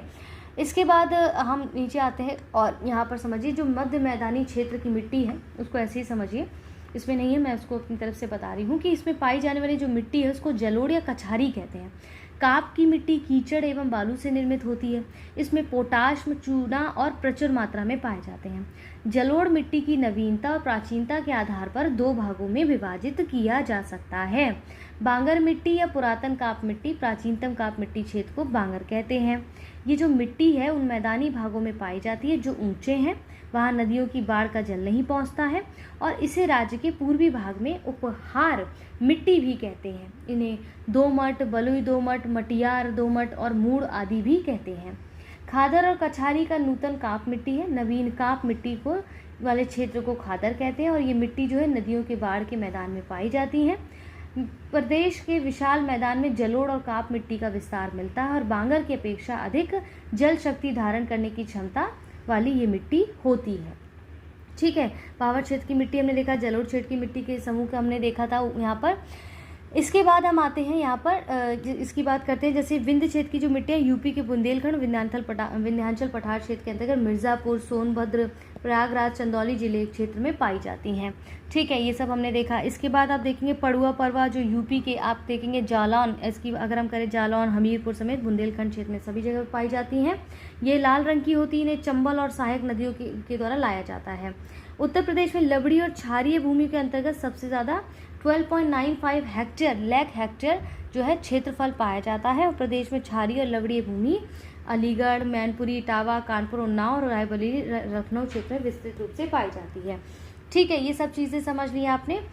इसके बाद यहाँ पर कुछ सॉइल्स दिए गए हैं जिनके यूपी में जो सॉइल्स मृदाएं पाई जाती हैं उनके लोकल नाम दिए गए हैं, स्थानीय उनके लोकल नाम हैं, जैसे क्या क्या है अभी हमने ऊपर इसको डिटेल में अच्छे से समझा था। आइए अब इनके लोकल नाम को समझते हैं। जैसे जलोढ़ मृदा जो इसका स्थानीय नाम क्या है, काप है, और ठीक है, काप कहा जाता है उसको यूपी में, ठीक है। इसके बाद आप देखेंगे कि खादर जो है उसका कछारी और दोमट या मटियार, सिल्ट, बलुआ कहा जाता है। बांगर जो मिट्टी है उसको यूपी में उपरहार, दोमट, मटियार, बलुई मिट्टी कहा जाता है। अभी हमने ऊपर इसको पढ़ा था जब डिटेल में समझा था, ठीक है। इसके बाद लवड़ीय क्षारीय मृदा जो सलाइन एंड अल्काइन सॉइल जो है आपकी, वो रेह, ऊसर, बंजर, कल्लर, धुर कहा जाता है। और इधर देखिए रेड सॉइल ऑफ बुंदेलखंड की बात करें तो बुंदेलखंड की जो लाल मृदाएं हैं वो पड़ुआ, राकर हैं, उनका स्थानीय नाम, ठीक है। बुंदेलखंड की काली मिट्टी है उसका नाम मार, कावर, रंगुर, कपास मृदा है। विंध्य क्षेत्र की मृदाएं जो है मार और कावर, रंगूर, कपास मृदा है। विंध्य क्षेत्र की और कौन कौन सी मिट्टियाँ हैं जिनको क्या क्या नाम, स्थानीय नाम दिया जाता है, भोंटा और मोटा। कुछ इस तरह से यहाँ पर इनके भिन्न भिन्न नाम जो है स्थानीय नाम के आधार पर इनका लोकल नाम रखा गया है, क्लियर है। अब यहाँ पर देखिए आपको कुछ जैसे देखेंगे रिवर सिस्टम हो गया, ठीक है, यहाँ पर झीलें हो गई। इसके बाद इरिगेशन, यहाँ पर जल संचिति की बात की गई है, तो ये सब चीज़ें हमें यहाँ पर समझनी है। तो देखिए यहाँ पर क्या है कि ऑफिशियली सरकारी तौर पर यूपी को 8 नदी बेसिन में बांटा गया है, जिसमें 8 नदी बेसिन में बांटा गया है, ठीक है। गंगा, यमुना, रामगंगा। इसके बाद आप देखेंगे जैसे इसमें और कौन कौन सी हैं, जैसे गोमती हो गया, घाघरा हो गया, गंडक हो गया, राप्ती हो गया, ये सब क्या है, सोन बेसिन हो गया। ये सब आपकी नदियाँ हैं जहाँ पर यूपी की बात कर रहे हैं स्पेसिफिकली, ठीक है। इसके बाद आप देखते हैं जैसे कन्नौज से वाराणसी तक आप देखें गंगा सबसे ज़्यादा प्रदूषित होती है, और गंगा में सबसे ज़्यादा BOD जो है कानपुर से प्रयागराज तक मिलता है। ये सब फैक्ट्स आपको याद करने होंगे। फिर इसके बाद आप यहाँ पर नीचे देखेंगे, यहाँ पर देखेंगे गंगा रिवर बेसिन मैनेजमेंट जो है वो IIT के जो है कानपुर में है, ठीक है। इसको हम IIT के बोलते हैं, जो 2016 में इस्टेब्लिश की गई थी। इसकी लंबाई लगभग गंगा की 900 किलोमीटर है, और यूपी में सबसे ज़्यादा गंगा तट वाला जो जिला है वो बदायूं है। यूपी की सर्वाधिक प्रदूषित नदी कौन सी, यमुना है। 2016 में नीदरलैंड गवर्नमेंट और यूपी गवर्नमेंट के बीच गंगा की सफाई और सीवरेज ट्रीटमेंट के लिए सहयोग के लिए समझौता कुछ किया गया था, ठीक है। इसके बाद नेक्स्ट मूव करते हैं हम, यहाँ पर क्या दिया गया है, गंगा उत्तराखंड से उत्तरकाशी के गंगोत्री हिमनद से निकलती है, यानी कि गोमुख से। यहाँ इसे भागीरथी के नाम से जाना जाता है। भागीरथी का देवप्रयाग में अलकनंदा से संगम होता है। ठीक है, यूपी में ये बिजनौर से प्रवेश करती है और यूपी के ये 28 जिलों से प्रवाहित होती है और बलिया होते हुए बिहार में प्रवेश कर जाती है। ठीक है, गंगा की कुल लंबाई कितनी है, 25,525 किलोमीटर, जो कि 1000 किलोमीटर क्षेत्र यूपी में स्थित है। और ये भारत और यूपी की सबसे लंबी नदी है। कौन सी, गंगा की बात की जा रही है, जो बंगाल की खाड़ी में गिरती है। भारत का सबसे लंबा जल मार्ग, राष्ट्रीय मार्ग कौन सा है, एक है, गंगा पर प्रयागराज में हल्दिया के बीच स्थित है। 2008 में गंगा नदी को राष्ट्रीय नदी का दर्जा भी प्रदान कर दिया गया था। ठीक है, ये सारे फैक्ट्स हो गए हैं। इसके बाद रामगंगा, देखिए यहाँ पर जो रामगंगा की जो देखेंगे, गंगा के बाएं तट की पहली जो प्रमुख सहायक नदी रामगंगा है और बिजनौर के कालागढ़ जिले में यूपी में प्रवेश करती है। सरयू नदी आपकी बहराइच, सीतापुर, गोंडा, बाराबंकी, अयोध्या, अम्बेडकर नगर, मऊ, बस्ती, गोरखपुर, खीरी से होकर प्रवाहित होती है। अयोध्या इसके दाएं तट पर स्थित है और लगभग 97 किलोमीटर तक यात्रा कर ये बलिया और छपरा के बीच गंगा से मिल जाती है। ये सीधे सीधे फैक्ट्स हैं, आप चाहें तो उसको मैप के साथ भी पढ़ सकते हैं तो ज़्यादा बेहतर समझ आएगा। अब देखिए, राप्ती का जो पुराना नाम है वो इरावती है और ये नेपाल के रुकुमकोट से निकलती है। किससे, रुकुमकोट से निकलती है। इसकी लंबाई 640 किलोमीटर है। रोहिणी और बूढ़ी गंडक जो है इसकी सहायक नदियाँ। किसकी सहायक नदियाँ हैं, राप्ती नदी की, ध्यान रखिएगा। ये गोरखपुर, श्रावस्ती, बस्ती और बहराइच से होकर बहती है और देवरिया जिले के बरहज में सरयू से मिल जाती है और इसे गोरखपुर का शोक कहा जाता है। अब देखिए, गोरखपुर के शोक के नाम से आपको एक चीज़ और याद आई होगी, एक नदी और है जिसको किसी का शोक कहा जाता है। तो यहाँ पर आप बताइएगा कि बंगाल और बिहार का शोक जो है किस नदी को कहा जाता है। ठीक है, बंगाल और बिहार की जो नदी जो है, किस नदी को उसका शोक कहा जाता है, ध्यान रखना है इन सब चीज़ों को। ठीक है, आइए आगे बढ़ते हैं। हम यहाँ पर नेक्स्ट मूव करते हैं। जो चंबल नदी है, चंबल, केतवा, केन, सोन, यूपी में प्रवाहित होने की वाली आपकी प्रायद्वीपीय नदियां हैं। ठीक है, यूपी में प्रवाहित होने वाली ये प्रायद्वीपीय मेजर पेनिसुलर आपकी रिवर्स है। ठीक है, तो चंबल रिवर जो है आप देखेंगे ये मालवा पठार यानी कि एमपी स्थित जानापाव में, यहाँ पर और क्या चीज़ें कही जा रही हैं कि जैसे चंबल नदी जो है मालवा पठार एमपी स्थित जनापाव पहाड़ियों से निकलती है और ये नदी उत्तर और उत्तर पश्चिम दिशा में प्रवाहित होती हुए राजस्थान और एमपी से गुजरती है। यूपी के इटावा जिले में ये यमुना से मिल जाती है और इसकी लंबाई जो 1051 किलोमीटर है। कितनी है, 1051 किलोमीटर। ठीक है, राजस्थान, एमपी, यूपी के मिलन बिंदु के समीप चंबल की लगभग 425 किलोमीटर लंबाई को राष्ट्रीय चंबल नदी उद्यान घोषित किया गया है। एक चीज और ध्यान रखिए, पार्वती, काली सिंध और बनास इसकी मुख्य सहायक नदियां हैं। ध्यान रहेगा ना ये चीजें। चलिए इनको एक बार रिवाइज कर लीजिएगा तो आपको अच्छे से कंठस्थ हो जाएंगी। एक दो बार इनको पढ़ लीजिएगा तो चीज़ें अपने आप याद हो जाएंगी। ज़्यादा उसमें इतना हौच पौच करने की, घबराने की ज़रूरत नहीं है, धीरे धीरे समझ आ जाएंगी। ठीक है, यूपी के कुछ जलप्रपात हैं, वाटरफॉल्स है जिनको हमें यहाँ पर देखना है। जैसे कि चूनादरी जो प्रपात है वो रॉबर्ट्सगंज से लगभग 37 किलोमीटर दूर स्थित और ये लखनिया दरी प्रपात के समीप है। ठीक है, अब जैसे ये बेलन नदी पर स्थित है। इसके बाद राजदरी और देवदरी प्रपात जो चंदौली जिले के चकिया क्षेत्र अंतर्गत चंद्रप्रभा वन्यजीव अभ्यारण्य में स्थित है। कहाँ पर, चंद्रप्रभा वन्यजीव अभ्यारण्य। तो कैसे पता चला, यूपी में अब आपका चंद्रप्रभा वाइल्ड लाइफ सेंचुरी है। तो इसके साथ साथ आपको ये चीज़ भी यहाँ पर पता चल गई है। ठीक है, इसके बाद देखिए जैसे आप यहाँ पर क्या लिखा हुआ है, लखनिया जो प्रपात चुनार से 30 किलोमीटर दूर स्थित है और मुखा प्रपात जो है सोनभद्र जिले में बेलन नदी पर स्थित है। क्लियर है। अब यूपी के कुछ सिंचाई से संबंधित कुछ आपको यहाँ पर अपडेट्स दिए गए हैं। ठीक है, यूपी से संबंधित आइए हम यहाँ पर देख लेते हैं उनके इरिगेशन अपडेट्स क्या हैं। जैसे 2018 में बाण सागर नहर परियोजना का समापन किया गया था। 2019 में 1910 में जो पुराने लहचुरा बांध के डाउन स्ट्रीम में न्यू लहचुरा बांध का निर्माण किया गया, जो 1910 में था उसको न्यू कन्वर्ट किया गया 2019 में। 2021 की यदि मैं बात करूं तो सरयू नहर राष्ट्रीय परियोजना का समापन, अर्जुन सहायक राष्ट्रीय परियोजना का समापन, भवानी बांध परियोजना का समापन और 3.42 मेगावाट का दूसरा कैनॉल टॉप सोलर प्लांट चालू किया गया था 2022, यानी कि लेटेस्ट की बात करें। यदि आपको यहाँ पर कोई इन्फॉर्मेशन पता है तो कमेंट बॉक्स में बताइएगा। यूपी जो है, यूपी पुरस्कार की सर्वश्रेष्ठ राज्य श्रेणी यूपी के प्रथम पुरस्कार दिया। राष्ट्रीय जल पुरस्कार की सबसे सर्वश्रेष्ठ राज्य श्रेणी में यूपी को प्रथम पुरस्कार मिला। ठीक है, इसके बाद बेतवा नदी के पार स्थित देखेंगे धुकवा बांध को सिंचाई और जल निकासी पर अंतर्राष्ट्रीय आयोग द्वारा विश्व विरासत सिंचाई संरचनाओं में शामिल किया गया है। ये तो रही आपकी सारी चीज़ें जो करंट अपडेट डाटा आपका है। इसके बाद यहाँ पर देखते हैं जैसे सिंचाई और बहुउद्देशीय जो परियोजनाएं होती है ना, मल्टीपर्पज़ जो प्रोजेक्ट है इरिगेशन के, वो क्या क्या है, कहाँ कहाँ पर है। तो देखेंगे कि जैसे यूपी का जो नहर सिंचाई में देश में प्रथम स्थान है। तो यूपी जो है अपने नहर सिंचाई के लिए देश में प्रथम स्थान रखता है। और यूपी की अगर बात करें तो पश्चिमी भागों में नहरों का घनत्व तो ज़्यादा है, ठीक है, बाकियों के कंपैरिजन में। इसके बाद इसमें और नीचे देखते हैं कि यूपी के कुल शुद्ध सिंचाई में नलकूप सिंचाई कितनी की जाती है, 70.8%। यूपी में कुल शुद्ध सिंचाई में नहर सिंचाई कितनी की जाती है, 17.2%। कुएं से सिंचाई आपकी देखेंगे 2015-16 के अनुसार 10.2%। इसके बाद आप देखते हैं कि यूपी में तालाब, झील, पोखर से 2015-16 के आंकड़ों के अनुसार 1.3% सिंचाई की जाती है। और लगभग 78% सिंचाई जो है लघु सिंचाई साधनों से, निजी लघु सिंचाई साधनों से यूपी में की जाती है। यूपी में तालाबों और पोखरों की जो सिंचाई का सर्वाधिक प्रचलन है वो बुंदेलखंड क्षेत्र में। तालाबों और पोखरों से जो सिंचाई है वो आपकी कितनी प्रतिशत की जाती है, 2015-16 के आंकड़ों के अनुसार 1.3%। और सबसे ज़्यादा प्रचलन कहाँ पर है इससे सिंचाई का, बुंदेलखंड में। यूपी में कुओं से सिंचाई का सर्वाधिक प्रचलन आपका पूर्वांचल क्षेत्र में है। नलकूपों से सिंचाई आप देखेंगे 1930 में मेरठ में शुरू हुई थी और सबसे बड़ा नलकूप आपका जो है साधन है यहाँ पर यूपी में, ठीक है। पहला कार्यकाल आप कार्यालय देखेंगे 1823 में सहारनपुर में खोला गया था सिंचाई के लिए यूपी में। इसका सबसे पुरानी नहर आपकी पूर्वी यमुना नहर है, ठीक है। ये सब फैक्ट्स आपको याद रखेंगे। सबसे पूर्वी आपकी बुंदेलखंड रीजन या जो यहाँ पर बात की जा रही है, सबसे पुरानी आपकी जो देखिए सबसे जो शारदा नहर है वो यूपी की सबसे बड़ी नहर मानी जाती है। इसका निर्माण 1928 में हुआ, ठीक है। और ये ऊपरी गंगा नहर जो है यूपी की नहर है और ये नहर गंगा नदी के दाहिने किनारे से हरिद्वार के समीप से निकाली गई है, ठीक है। सहारनपुर, मुजफ्फरनगर, मेरठ, गाजियाबाद, बुलंदशहर, अलीगढ़, एटा, मथुरा, फिरोजाबाद, मैनपुरी, आगरा आदि ऊपरी गंगा नहर से लाभान्वित होती हैं। क्लियर है यहाँ तक। इसके बाद यहाँ देखिए कि ये जो निचली गंगा नहर का निर्माण 1878 में हुआ था, उनके द्वारा किन किन क्षेत्रों को जो है सिंचाई की सुविधा दी जाती है वो यहाँ पर मेंशन किया गया है।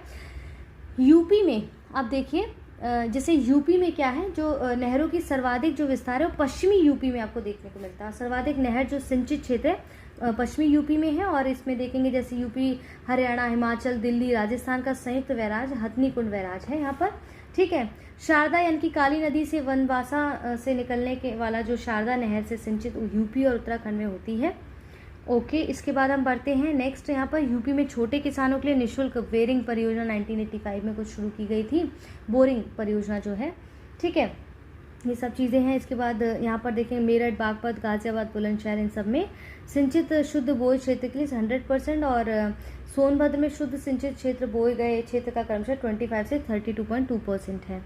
इसके बाद आते हैं रिहंद परियोजना का जो निर्माण है 1962 में पूरा हुआ था। कब हुआ था? 1962 में इस परियोजना का जो है निर्माण पूरा हुआ था। और इसके बाद आप देखते हैं सोनभद्र के पिपरी में स्थित है, ठीक है। सोनभद्र के पिपरी में स्थित है और ये सोन की एक सहायक रिंद नदी पर स्थित है।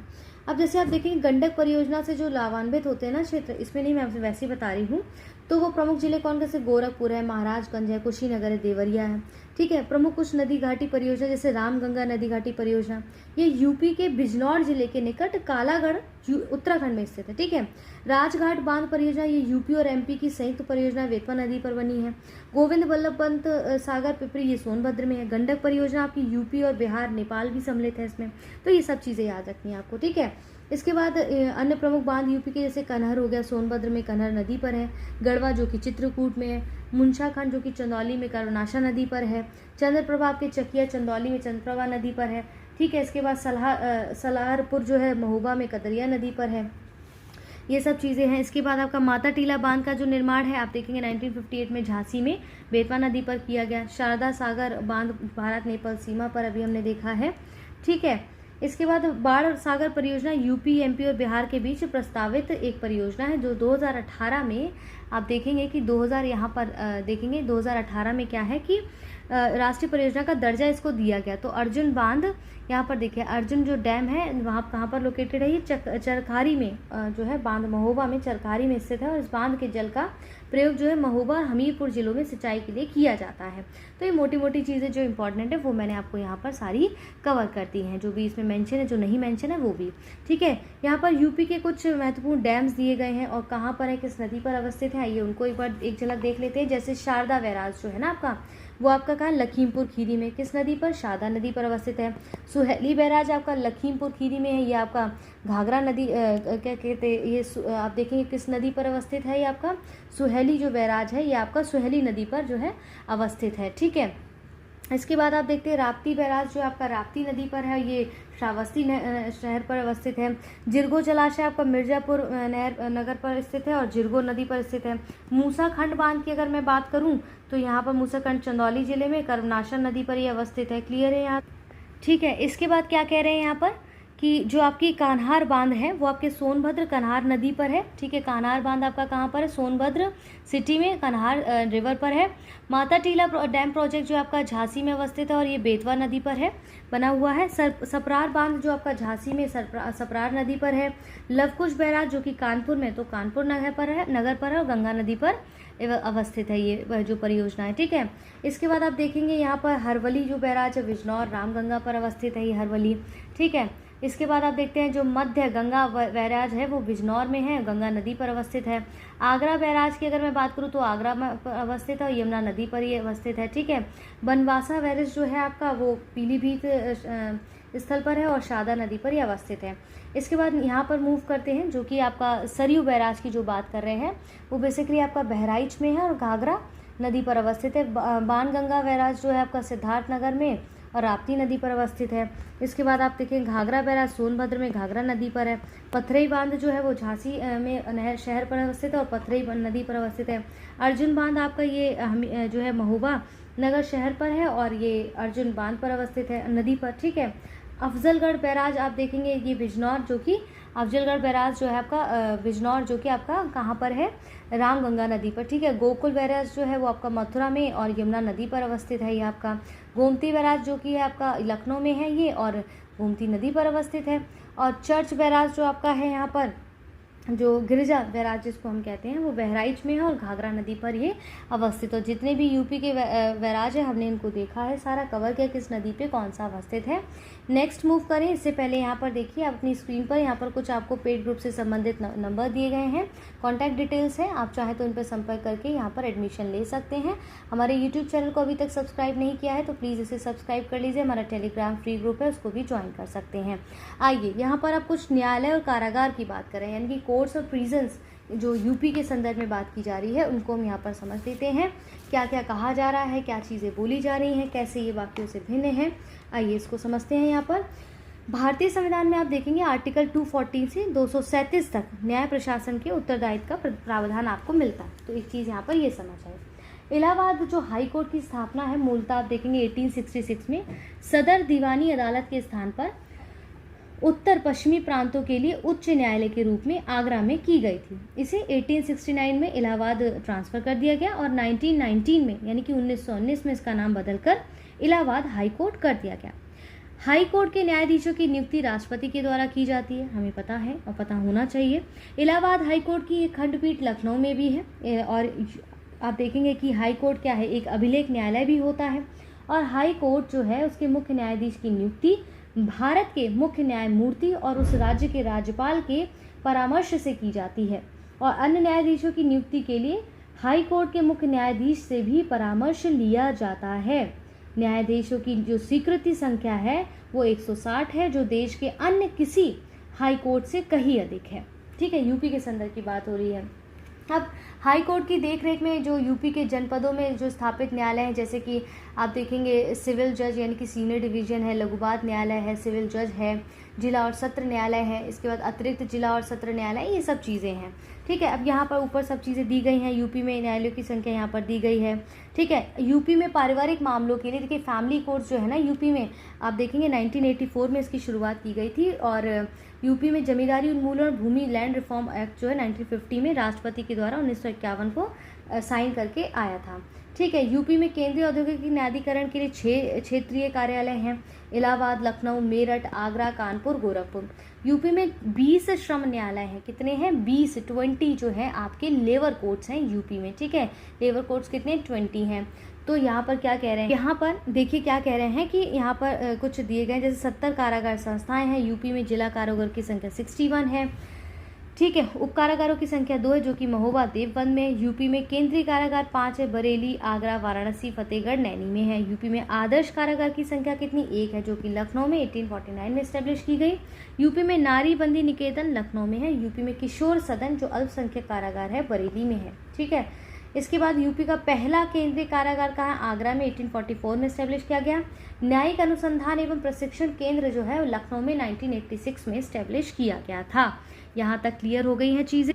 देखिए, इसी के साथ आज का ये वीडियो जो है यहाँ पर समाप्त हो रहा है। आप यहाँ पर फिर से नंबर्स दिए गए हैं और हमारे यूट्यूब चैनल को सब्सक्राइब कर लीजिए। बिल्कुल फ्री है आपके लिए वीडियोस। अपने वीडियोस को ज़्यादा से ज़्यादा लोगों के साथ शेयर करिए, दोस्तों के साथ शेयर करिए। निरंतर हमारे चैनल पर बने रहें। इसी तरह से सारे मॉड्यूल्स को प्रॉपर देखिए बिना स्किप किए। ठीक है, सारे मॉड्यूल्स एक दूसरे से कनेक्टेड हैं। चाहे तो नोट्स बना लीजिए, कोई चीज़ समझ नहीं आती तो कामली आप उसको धैर्य के साथ हमसे कमेंट बॉक्स में पूछ सकते हैं। अपना ध्यान रखिए, अपनों का ध्यान रखिए। ठीक।